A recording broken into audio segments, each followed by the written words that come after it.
La primera encuesta CEP desde la llegada de José Antonio Kast a la presidencia mostró una evaluación mayoritariamente crítica de su gestión. Un 52% desaprueba la conducción del gobierno y un 34% la aprueba.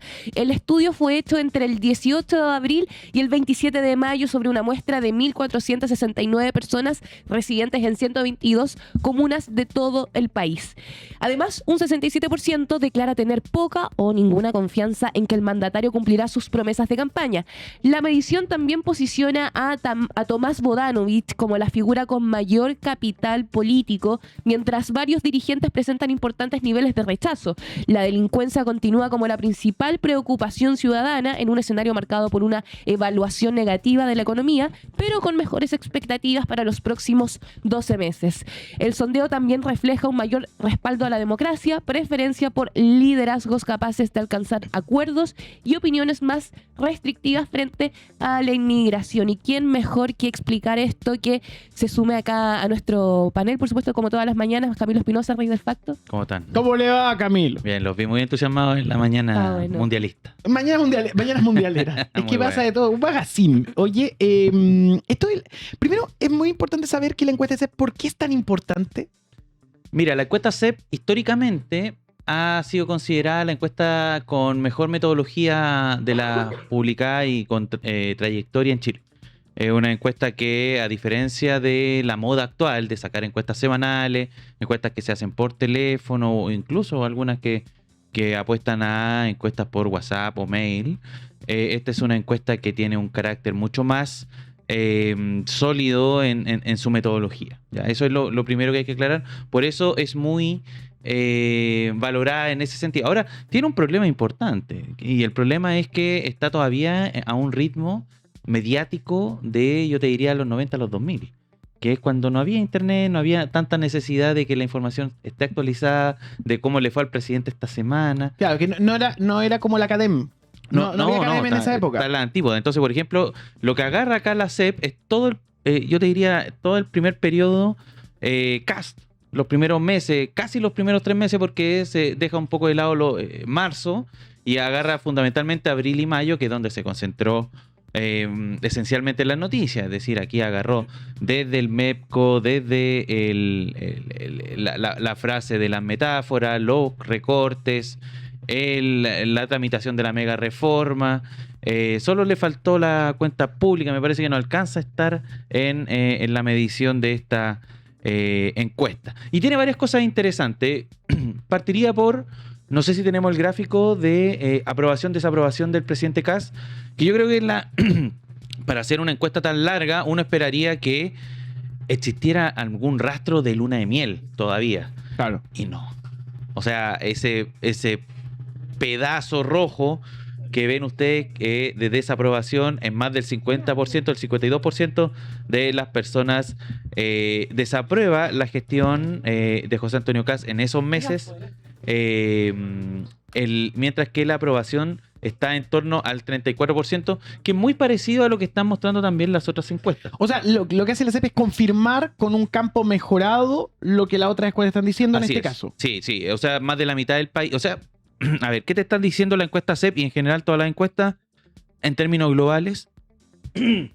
Hubo un 60%, 58% aproximado que respaldó al presidente Kast en una segunda vuelta el año pasado para su elección.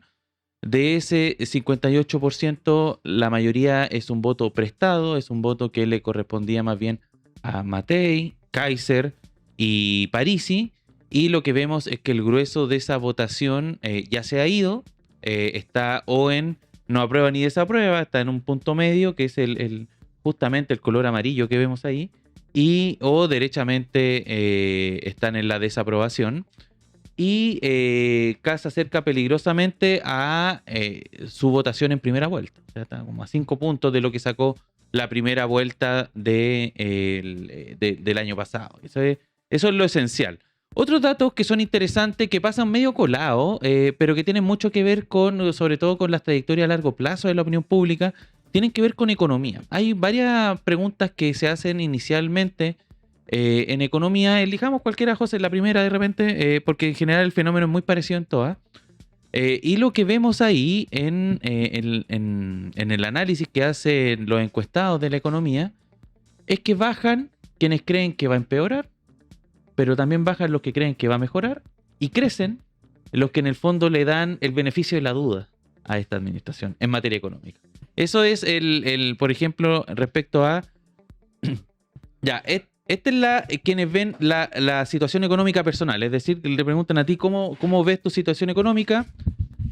En este caso es un poco distinto porque las personas que consideran que su situación económica va a estar mucho peor o peor, crecen, y crece bastante, crecen 7 puntos. De hecho, ese asterisco que ustedes pueden ver en la encuesta CEP son estadísticamente significativas, eso significa. Y bajan también quienes digamos creen que esto va a estar más o menos, que es el color amarillo, y quienes van a estar en mejor situación económica también caen unos 5 puntos en esa pregunta. Pero, por ejemplo, quienes preguntan en la primera que vemos, que es ¿cómo calificaría usted la actual situación económica del país? En la página número 6, vemos que cae al 45% quienes consideran que la situación del país va a estar mala, pero también caen los que creen que va a estar buena, del 16 al 11%. O sea, 1 de cada 10 chilenos solo cree que va a estar mejor la situación económica en Chile, y crecen de manera muy sustantiva quienes consideran que no va a estar ni buena ni mala, que va a estar más bien parecida o igual, que es el color amarillo que ustedes pueden apreciar ahí. Y en términos, de todas maneras, hay que rescatar que en términos porcentuales sigue siendo mucha la gente que tiene un pesimismo importante en esta materia, más que aquellos que creen que no va a estar ni buena ni mala, que es más o menos la opinión que tenía la gente antes del estallido social, antes de la pandemia. Ustedes pueden ver ahí la trayectoria. De hecho, cuando el amarillo está arriba es justamente esa época. Eso en materia económica. Y lo otro interesante, bueno, hay preguntas respecto a natalidad. Yo creo que podríamos hacer algún día una conversación acá en turno respecto a ese fenómeno, porque es un fenómeno mundial. Hay distintas tesis sobre la mesa. Venía un reportaje en el New York Times que decía que la baja en la natalidad a nivel mundial se debe al aumento del uso del celular.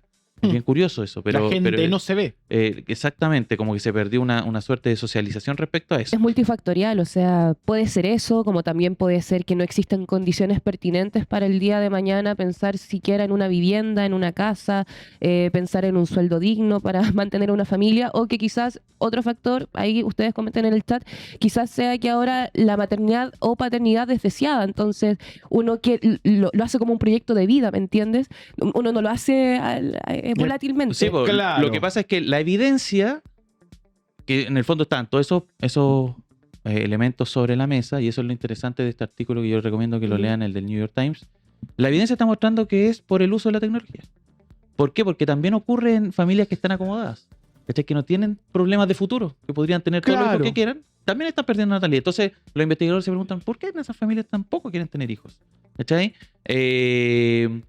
Y por ejemplo, hoy día estaba muy interesante la entrevista en la mañana en T13 Radio a la ministra de Desarrollo Social, porque también le preguntaban por esto de la natalidad. Y dio una respuesta, no la quiero citar sin tener la palabra adecuada, pero en el fondo habían algunos ahí planteamientos que eran un poco más en torno al tema de esto de como las dificultades de tener hijos, ¿ya? Y que hay una cuestión ahí también de, por ejemplo, le ponía Iván Valenzuela que, por ejemplo, una de las causas de que haya menos natalidad, como paralelo al fenómeno, es que disminuyó el embarazo adolescente. Eso ya te dice bastante. Y se lo ponía sobre la mesa. Entonces, eso la complicaba a la lo que llama mucho la atención, porque evidentemente no tener o de que disminuye el embarazo adolescente es una buena noticia. Por supuesto. Uno diría, porque en el fondo beneficia la planificación familiar, un montón de otras cosas, pero como que a la ministra le costó la valoración de aquello. Me imagino, es que generalmente cuando vienen este tipo de comentarios de ese lado, hablo transversalmente, para las personas que creen que este fenómeno de la crisis demográfica, por supuesto sí es importante, pero lo ponen sobre la mesa antes que otros factores. Yo me he dado cuenta de eso, Camilo, precisamente, que cuando baja el embarazo adolescente habla de una capacidad quizás de atender los abusos a tiempo, los casos de violación. Ahora existen otros métodos, por ejemplo, hay países donde se ha legalizado o se ha despenalizado, mejor dicho, el aborto, cosa que todavía no se ha logrado acá en Chile. Entonces, al ser multifactorial, claro, es complejo el tema. No, y te acuerdas que también hace poco hubo una discusión que ocurrió en Chile hace algunos años y también está ocurriendo en otros países respecto al matrimonio adolescente. Que también era un elemento polémico. Pero sigamos con la SEP y vamos a tal vez lo que todos quieren un poco ver, que es respecto a las figuras públicas, porque también la SEP hace un buen sondeo. Lo que hace la SEP es un poco aleatorio, porque agarra nombres que los ponen ellos, los deciden ellos, y los ponen, digamos, al escrutinio público. Entonces muchos echaron de menos algunos nombres que no aparecen en esta lista. No está, por ejemplo, Daniel Manucheri. No, es un nombre que uno podría decir, sí es importante, de la oposición, en fin. Pero sí ponen nombres bastante interesantes y el que lidera absolutamente, al menos en términos aritméticos, es el caso de Tomás Bodanovich, con un 48% de valoración positiva y un 19% de negativa. O sea, es tal vez la posición perfecta. Muchos dicen que empezar o ser el permanente candidato es una mala noticia. ¿Por qué? Porque en el fondo alguien decía una frase, lo escuché ayer, no me puedo acordar quién porque me gustaría citarlo, pero alguien decía, es mejor llegar que estar. O sea, es mejor de repente irrumpir como candidato, aparecer, pongámosle, un año antes y decir, sí, soy alguien valorado, y en ese momento empezar a crecer, que estar los 4 años con buena valoración, como le pasó a Evelyn Matei, por ejemplo. Entonces, claro, por ahí estas no son tan buenas noticias para Tomás Bodanovich. O sea, no deja de ser que sea un liderazgo aprobado. Y lo posiciona también dentro de los posibles candidatos que veremos en unos años más. Lógicamente. Sí. Muchos decían que aquí está un poco la pelea. Boric, Bodanovich, sí, son nombres que se perfilan. ¿Podría ser Parisi también ahí? Parisi, bueno, de hecho Parisi es el que registra mayor aumento. Lo vemos ahí bien posicionado en un tercer lugar, aunque muy empatado con el mismo José Antonio Kast y Claudio Rego, los tres con un 35%. Pero respecto a la medición anterior, Parisi crece 11,3 puntos. ¿Puedo es el hacer que más crece. Un análisis? Dale. A ver. Es mi lectura de la CEP y de estos nombres. Son muy buenas cifras para los progresismos. Mira, muéstrame el gráfico. Y te voy a explicar por qué. Porque si el presidente Gabriel Boric, que hasta ayer no estaba en la palestra, porque hasta ayer no había hecho el posteo del CAE, y Tomás Bodanovich tienen estos números, me parece que hay herramientas positivas para evaluarlo. Janet Jara también mantiene números más que interesantes. Con un 32%. Lo que quiero contemplar en síntesis es que los progresismos tienen más posibilidades de poder instalar una conversación de lo que probablemente lo están haciendo. Y ahí van a tener que pensarse. Sé que es temprano, pero la fuerza y el fuelle que se ve en esta encuesta indica que por lo menos se puede reaccionar a ciertas políticas de esta administración a través de estas vocerías. Y van a ser relevadas, y van a ser escuchadas. Son importantes. Y yo creo que por derecha tienen menos. Claudio Rego. O sea, está ahí. Mira, está Claudio Rego, está Boric, está Tomás Bodanovich. Aparece Mara Seguini con un 17% de aprobación. No sé por qué aparece acá muy la ex vocera. No, pero tiene la peor evaluación, de 60%. Sí, es mucho. Entonces, yo creo que los progresismos tienen muy buenos números.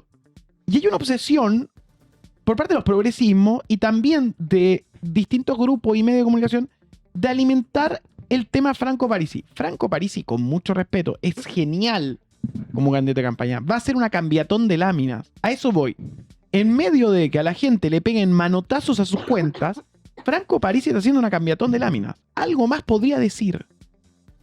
Entonces yo creo que se da una vibra, pero con rearmar esa vibra es difícil. Es difícil, no imposible, es difícil. Demanda pensar, articularse. Yo, por ejemplo, estoy viendo unas reuniones del socialismo democrático, como si el otro socialismo no fuera democrático, pero pongámosle así, que están también haciendo cosas interesantes. Lo que está haciendo Carolina Toá también es de relevancia. Y no aparece, ojo. No, y no parece, pero yo creo que hay algo en limpio, que creo que es el factor de haber perdido con Janet Jara. Y Janet Jara era como perder con los juguetes de Toy Story cayendo hacia el barranco, ¿no?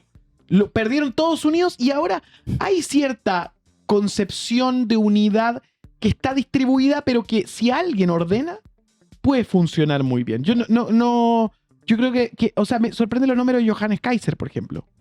Johannes Kaiser con un rechazo de 50%.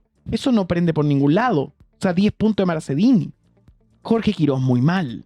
Muy preocupante. Ese es el anti-ranking. Maracedini, Jorge Quirós y Johannes Kaiser son aquellos que tienen la peor evaluación en esta encuesta. Interesante también respecto a lo que decía Nico, el nombre de Paulina Bodanovich, porque Paulina Bodanovich en la última encuesta estaba muy mal. Era de las que tenía más rechazo y peor evaluación positiva. Y ahora queda como medio al medio, como que sube mucho la evaluación positiva y baja mucho, entonces quedó metida, incrustada ahí al medio, con porcentajes muy parecidos, por ejemplo, a Paulina Núñez, que es presidenta del Senado. Entonces es un nombre ahí, al menos es la representante de este mundo del socialismo democrático. Muchos decían, bueno, ¿por qué no está Matías Toledo, por ejemplo, en esta medición? Faltó. Como que esta metodología tiene cosas buenas, pero también tiene esas cosas negativas. Lo de Parisi, creo yo, se explica porque justamente en el momento de la medición de esto estaba todo el trámite de la mega reforma en la Cámara de Diputados, donde Parisi se pavoneaba en reuniones con Jorge Quirós, demostraba poder. Pues justamente en ese momento entonces tuvo mucha visibilidad pública. Y acá la gente, al menos en este momento en que se hicieron las preguntas, lo tenía bien valorado. Así que nada, vamos a seguir con los temas que va proponiendo la SEP. Seguramente en la semana van a ir generando reacciones en el tiempo.